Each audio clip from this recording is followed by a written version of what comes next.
Good morning friends, जय जगन्नाथ। देश विदेश बछा बछा बड़ खबर खास आपण आज भिडियो नहीं आसी। भिडियो को आदौ भी कहीं मिस करेंगे। आज प्रत्येक खबर बहुत ही गुरुत्वपूर्ण रही। चलतु आग को संपूर्ण खबर जाना। आग को देखु था सब सठिक खबर अपडेट आमरी भिडियो पाइपर। आम भिडियो जदि भल लगे समस्ते लाइक करने सह व्हाट्सएप फेसबुक में शेयर करने समस्त पाखे आम भिडियो जमी पहुँच पार आ प्रत्येक गुरुत्वपूर्ण खबर अपडेट समस्ते पाइपर। आज श्रावण मासर प्रथम सोमवार जल लगी करिवे भक्त। कमिशनरेट पुलिस पक्षर व्यापक सुरक्षा व्यवस्था। तेबे आज श्रावण मासर प्रथम सोमवार भक्त माने महादेव को जल लगी करिवे। एथिपाई सुरक्षा व्यवस्था को बेस कड़ाकड़ी करिछि कमिशनरेट पुलिस। काउडियांको सुरक्षा, ट्राफिक व्यवस्था, क्राउड मैनेजमेंट, अप्रीतिकर परिस्थिति को रखिबा लागि व्यापक बंदोबस्त करा जाइछि। राजधानी रे काउडिया जिबा आसिबा बाटरे मोबाइल पेट्रोलिंग टीम पीसीआर रहिबो। दुर्घटना रखिबा सह आशु चिकित्सा पाई छक मानकरे फास्टएड एवं मोबाइल मेडिकल यूनिट रहिबो। आजिठू विधानसभार बजेट अधिवेशन मुतयन हेबे 30 प्लाटून फोर्स। सुरक्षा व्यवस्थार जांच कले डीजीपी। तेबे आजिठू आरंभ हेबो विधानसभार बजेट अधिवेशन। दुईटी पर्याय रे एई अधिवेशन सेप्टेम्बर 13 तारिख पर्यंत चलिबो। अधिवेशन रे मोट 27टी कार्य दिवस थिबा बेले जुलाई 25 तारिख रे 2024-25 आर्थिक वर्षर पूर्णांग बजेट उपस्थापन हेबो। मोहन माझी सरकारंकर यह प्रथम विधानसभा अधिवेशन। तेबे विधानसभा पूर्व गतकाली सुरक्षा व्यवस्था जांच करिसेंती डीजीपी अरुण षडंगी। नवीन पट्टनायक को भेटिले मुख्यमंत्री मोहन माझी। विधानसभार समस्त कार्य दिवस रे जोग देबाकू कले अनुरोध। तेबे नवीन पट्टनायक को भेटिले मुख्यमंत्री मोहन माझी। विधानसभार अव्यवहित पूर्व नवीन निवास जाई विरोधी दल नेता नवीन पट्टनायक को साक्षात करिसेंती मुख्यमंत्री मोहन चरण माझी और उपमुख्यमंत्री कनक वर्धन सिंह देव। एही अवसर में विधानसभार समस्त कार्य दिवस रे जोग देबाकू अनुरोध करिसेंती मुख्यमंत्री मोहन माझी। ओडिशा विकास पई गठनमूलक प्रस्ताव देबा पई मध्य अनुरोध करिसेंती मुख्यमंत्री। बदलिबनी बिजू पट्टनायक क्रीड़ा पुरस्कार ना, सूचना देले मुख्यमंत्री मोहन माझी। तेबे बदलिबनी बिजू पट्टनायक क्रीड़ा पुरस्कार ना। बिजू पट्टनायक क्रीड़ा पुरस्कार ना बदल जावाकू नहीं मुख्यमंत्री मोहन चरण माझी स्पष्टीकरण। कहिले बदलिब नाही बिजू पट्टनायक क्रीड़ा पुरस्कार ना। बिजू बाबूंक नाँ रे जो दीर्घ दिनरू पुरस्कार दि जाउछि ताहा परिवर्तन नहीं कौनसी विधिवत निष्पत्ति नाही कि मो पाखरे खबर नाही। बरपुत्र को सम्मान दिए मो सरकार। गणमाध्यमरू मु ए खबर सुनिली। पूर्वपरी बिजू पट्टनायक नाम रे क्रीड़ा पुरस्कार दि जिवो। बिजू बाबूंक अवदान अतुलनीय।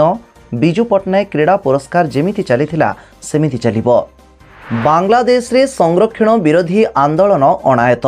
देखिबा मात्रे गोली निर्देश। तेबे बांग्लादेश रे संरक्षण विरोधी आंदोलन एबे भी तीव्र रहिछि। एठाकार मोट 64 जिला मध्यरु 47 जिला संपूर्ण दंगा कबलित होई पड़िबा सहित शनिवार सुधा 115 जनक मृत्यु होईछि। सेहीपरि 1500 अधिक व्यक्ति आहत होइछन्ति। परिस्थिति नियंत्रण पाई बांग्लादेश सरकार पक्षर कर्फ्यू जारी करा जायतिले मध्य अनेक स्थान रे दंगा जारी रहिछि। एहाको दृष्टि रखी शनिवार विक्षोभकारी को देखिबा मात्रे गुली करने निर्देश दिया जायछि। एठाकार स्थिति को नहीं बहु भारतीय नागरिक एवं स्वदेश फेरी आसिछन्ति। बंगोपसागरे सृष्ट अवपात प्रभाव रे राज्य रे आसंता 4 दिन प्रबल वर्षा संभावना। तेबे बंगोपसागरे सृष्ट अवपात प्रभाव रे राज्य रे विभिन्न स्थान रे प्रबल वर्षा लगी रही। विशेषकर दक्षिण ओडिशार किछि स्थान रे प्रबलरू अति प्रबल वर्षा होईछि। मालकानगिरी, कोरापुट, नवरंगपुर, गंजाम परी जिल्लागुड़िकरे प्रबलरू अति प्रबल वर्षा होइथिबा बेले लगाण वर्षा जोगु मालकानगिरीर अवस्था बेहाल होई पड़िछि। अवपात प्रभाव रे आहुरी 4 दिन विभिन्न जिल्ला रे प्रबल वर्षार संभावना रहिछि। एनै भुवनेश्वर आंचलिक पाणीपाग केन्द्र पक्षरु विभिन्न जिला को सतर्क सूचना जारी करा जायछि। अगस्ट 1 गुरुवार शनिवार भितरकनिका चलिबो अंतरा रिभर क्रूज। प्राकृतिक संभार को उपभोग करिवे पर्यटक। तेबे प्रकृतिर गंताघर प्राकृतिक सौंदर्य रे भरपूर भितरकनिका जातीय उद्यान पाई खुशीर खबर। आगंतुक प्रकृति प्रेमी पर्यटक, गवेषक और साधारण लोकंक पाई आसंता अगस्ट 1 भितरकनिका जातीय उद्यान को संजोग करुवा नदी बक्षरे चलिबाकू जाउछि अंतरा रिभर क्रूज। हेरिटेज ग्रुप पक्षरु दिया जायथिबा सूचना अनुसार गुप्ती फॉरेस्ट जेठीरु एही क्रूज यात्रा आरंभ करिबो। सप्ताहरे 2 दिन अर्थात गुरुवार और शनिवार एही क्रूज भितरकनिका अभिमुखे यात्रा करिबो। नियंटिया वर्षा जोगुं चिंतारे चाषी पानी अभाव चाष जमी फाटी पड़गलाणी तली। तेबे वर्षा दिन में भी जल अभाव आउ ए अभाव भितर संतुली होउछि चाषी कूल। किछि दिन परे लघुचाप वर्षा नहीं चाषी टिके खुशी होइछि, हेले नियंटिया वर्षा जोगुं चाषी एबे अनेक क्षति पड़िछि। चलित थर बालेश्वर बस्ता अंचल में स्वाभाविक ठारू कम वर्षा होइछि, तास उत्तर ओडिशा रे वर्षार प्रभाव मध्य कम देखिबाकू मिलुछि। आषाढ़ मास आरंभरू चाष आरंभ होइथाय, हेले चलित थर वर्षा कम जोगुं बहु असुविधा भोगिछि चाषी। पानी अभावरू विलंबरे तली पका जाइथिबा बेले किछि तली पूर्वरू लागिथिले भी एबे पड़ी नष्ट होई जाइछि। वर्षा दिन में वर्षा अभावरू नाଳ गाड़िया सुखिला पड़िछि आउ चाष जमी फाटी करिछि।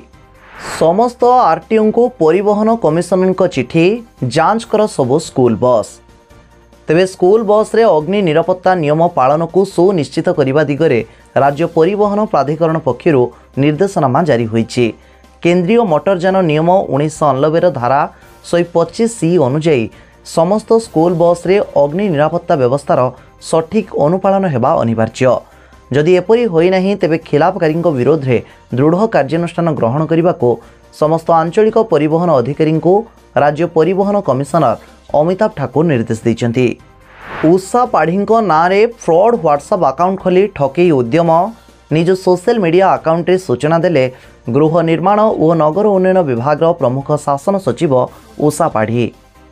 तेबे आईएएस अधिकारी को भी छाड़िलेनी साइबर ठक। आईएएस अधिकारी तथा गृह और नगर उन्नयन विभाग प्रमुख शासन सचिव उषा पाढ़ी नाँ रे फेक आईडी खोली टंका मागुछन्ति साइबर ठक। एने निजे उषा सोशल मीडिया रे पोस्ट करी सूचना देइछन्ति। किछि ठक व्हाट्सएप रे उषांकर फोटो थिबा डीपी रखी तांकर संपर्कीय एवं चिन्हा परिचित लोकन को टंका मागुछन्ति। एकाधिक नंबर को मेसेज करी ठक टंका मागुथबा नै से सूचना देइछन्ति। ठक जनक को 50,000 टंका मागुथबार स्क्रीनशॉट मध्य शेयर करिछन्ति उषा पाढ़ी। संरक्षण निष्पत्ति प्रत्याहार कला बांग्लादेश सुप्रीम कोर्ट। केवल 7% रहिबो संरक्षण।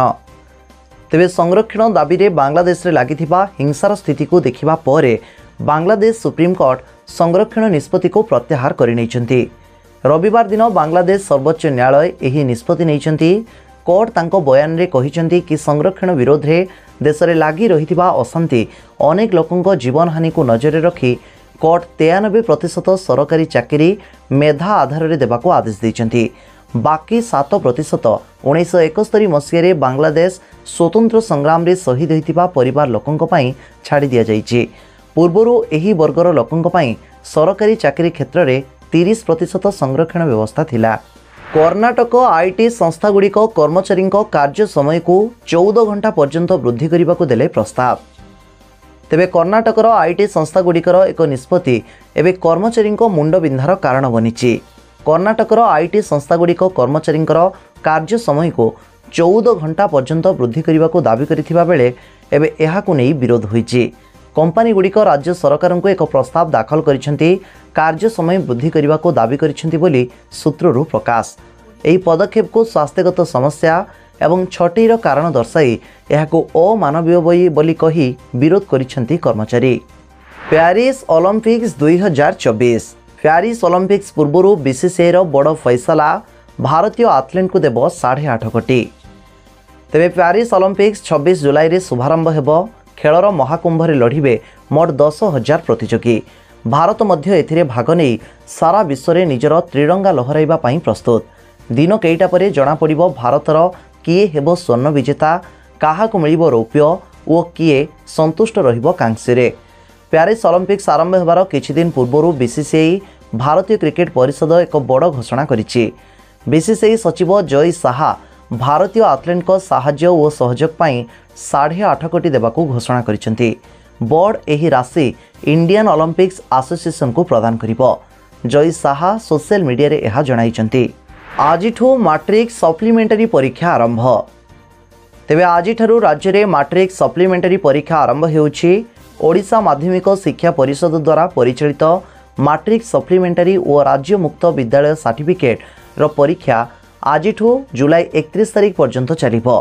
वार्षिक हाईस्कूल सर्टिफिकेट बा मैट्रिक परीक्षा रे अकृत कार्य एवं अनुपस्थित रहितिबा परीक्षार्थी माने सप्लीमेंटरी परीक्षा देबे। गणित व्यतीत प्रत्येक विषयर परीक्षा पूर्वाह्न 9टा ठारू आरंभ होई पूर्वाह्न 11:30 पर्यंत हेबो। प्रार्थी को ओडिशा मैट्रिक सप्लीमेंटरी परीक्षार गणित विषय पई 15 मिनिट अतिरिक्त समय प्रदान करा जिवो। भारत पई गर्वर विषय चंद्रयान 3 को मिलिबो विश्व महाकाश पुरस्कार। तेबे भारतर चंद्रयान 3 विश्वर प्रथम देश भावे चंद्रपृष्ठर दक्षिण ध्रुव निकटरे अवतरण करिथिला। एहा मध्यरे उक्त कार्यक्रम को नहीं भारत को मिली पुणी एक बड़ सफलता। चंद्रयान 3 को अंतर्राष्ट्रीय महाकाश महासंघ द्वारा विश्व महाकाश पुरस्कार रे सम्मानित करा जिवो। भारत व्यतीत अमेरिका, रूसिया और चीन चंद्र रे सॉफ्ट लैंडिंग करिवार उपलब्धि हासिल करिसेंती। आसंता अक्टोबर 14 तारिख रे 75तम अंतर्राष्ट्रीय महाकाश यात्री सम्मेलन उद्घाटन अवसर में यह पुरस्कार प्रदान करा जिवो। साधारण प्रशासन विभाग पक्षर सूचना जुलाई 22 रे बंद रहिबो मुख्यमंत्री अभियोग शुणाणी। तेबे जुलाई 22 रे अर्थात आज बंद रहिबो मुख्यमंत्री अभियोग शुणाणी। एने राज्य सरकार साधारण प्रशासन और जन अभियोग पक्षर सूचना दी जाइछि। साधारण भावे प्रत्येक सोमवार दिन मुख्यमंत्री मोहन चरण माझी राजधानी भुवनेश्वर स्थित मुख्यमंत्री अभियोग प्रकोष्ठ रे जनतांकर अभियोग शुणाणी करिथांती। मात्र आज सप्तदश विधानसभार प्रथम अधिवेशन आरंभ होउथबारु मुख्यमंत्री अभियोग शुणाणी को बंद रखा जाइथिबार कहा जाइछि। जियो एयरटेल को कड़ा टक्कर देव बीएसएनएल। टाटा सह मिसी 1000 गाँव को जगाइब 4G नेटवर्क सेवा। तेबे निकटरे घरोई टेलीकॉम कंपनी जियो एवं एयरटेल यार तारिफ प्लान महंगा करिसेंती। कंपनी यार तारिफ प्लान 11 रु 15% पर्यंत रिचार्ज रेट वृद्धि करिसेंती। फल यूजर माने एने असंतोष व्यक्त करिसेंती। एभली स्थिति रे बीएसएनएल लोकंक पई संजीवनी प्रमाणित होईछि। घरोई कंपनी रिलायंस जियो एवं एयरटेल वोडाफोन रो तारिफ वृद्धि हेबा परे बीएसएनएल यूजर संख्या एवं द्रुत गति रे वृद्धि हेबारे लागिछि। एक रिपोर्ट रु प्रकाश जुलाई 3-4 पर पाखापाखि 25 लाख नुआ बीएसएनएल यूजर जोड़ी होइछंती। एथि मध्यरे बीएसएनएल एवं टाटार आईटी कंपनी टाटा कंसल्टी सर्विस बा टीसीएस मध्यरे डील होइछि। ए डील 15,000 कोटी टंकार होइथिबार जणा पड़िछि। एहा द्वारा भारतर 4G नेटवर्क को आहुरी दृढ़ करा जिवो। सेहिपरि 5G नेटवर्क को नहीं भूमि प्रस्तुत चलिछि। बीएसएनएल एवं टीसीएस रो मिश्रण रे प्राय 1000 गाँव को 4G नेटवर्क सेवा आरंभ हेबो। ओमेन्स एशिया कप 2024 सेमीफाइनल रे एंट्री कला टीम इंडिया। यूएई विपक्ष रे रचांक विस्फोरक पाली। तेबे एशिया कप टूर्नामेंट रे विशाल विजय सहित सेमीफाइनल को प्रवेश करिछि टीम इंडिया। पाकिस्तान परे यूएई को परास्त करी सेमीफाइनल टिकेट हासिल करिछि भारत। स्टार प्लेयर रचा घसंक विस्फोरक इनिंग्स एवं अधिनायक हरमनप्रीत कौर अर्धशतक बल यूएई को चकमा देइछि भारतीय महिला दल। प्रथमे बैटिंग करी भारत 202 रन लक्ष्य देइथिबा बेले मात्र 123 रन रे अटकी जाइछि यूएई। फल रे एई मैच रे 78 रन रे विजयी होइछि हरमन सेना। तेबे एशिया कप 2024 रे टीम इंडिया निजर द्वितीय मैच रे यूएई को भेटिछि। आ एई मैच रे प्रथमे बैटिंग करी भारत 20 ओवर रे विशाल रन स्कोर करिथिला। तेबे एथिरे स्टार क्रिकेटर रचा घस एवं अधिनायक हरमनप्रीत अर्धशतक बल एही विशाल स्कोर करिथिला भारत। रामचंद्र काडाम हेले कांग्रेस विधायक दल नेता। भांगिला ओडिशा प्रदेश कांग्रेस कमिटी। तेबे रामचंद्र काडाम हेले कांग्रेस विधायक दलर नेता। 3 थर विधानसभा को निर्वाचित रामचंद्र काडाम सेहिपरि अशोक दास को कांग्रेस विधायक दल उपनेता भाव में दायित्व मिली। कांग्रेस दलर मुख्य सचेतक हेले सीएस राजन एक्का। अन्यपटे ओडिशा प्रदेश कांग्रेस कमिटी भंगा होईछि। एआईसीसी सभापति अनुमोदन क्रमे पीसीसी रो सबु कमिटी भंग होईछि। मंगलवार आसीबो केंद्र बजेट। आयकर रे टिकसदाता को मिली पारे 5 बड़ आश्वस्ति। तेबे चलित मास 23 रे अर्थमंत्री निर्मला सीतारमण केंद्र बजेट 2024 आगत करिवे। एही बजेट उपरे एबे सारा देशवासी नजर रहिछि। तेबे एथर अर्थमंत्री 5टी आयकर आश्वस्ति घोषणा करिवार यथेष्ट संभावना रहिछि। विशेषकरी वेतनभोगी को संतुष्ट करने को यह घोषणा हो पारे। एथर बजेट रे टिकस स्लाब रे किछिटा परिवर्तन करा जाई मध्यम श्रेणीर लोकंक आयकर हार रे ह्रास करि पारे। तेबे नूतन टिकस व्यवस्था रे वर्तमान सर्वाधिक सरचार्ज 25% रहिथिबा बेले ताहा पूर्वर टिकस ढांचा 37% रु ह्रास पाइछि। तेणु नुआ टिकस व्यवस्थार सुफल पाइबा पई पुराना टिकस व्यवस्था को मध्य शामिल करा जाई पारे। आज समय होती वीडियो को ये रखार एजें जब वीडियो देखी था समस्त लाइक करनी आम वीडियो केमती लगे कमेंट आमको मतामत जनवा सह एवं व्हाट्सएप फेसबुक वीडियो को शेयर करनी समस्त पाखे आम वीडियोटी जमी पहुंच पार आ समस्त आम वीडियोटी हेल्पफुल हो तेज सकाल सकाल ये प्रत्येक गुरुत्वपूर्ण खबर अपडेट एवं ही आम चैनल को सब्सक्राइब कर पाखे बेल आइकन को प्रेस करने सह डिस्क्रिप्शन में आम Instagram ID Telegram channel WhatsApp group रही सबुथ आम सह जोड़ी हो जातु।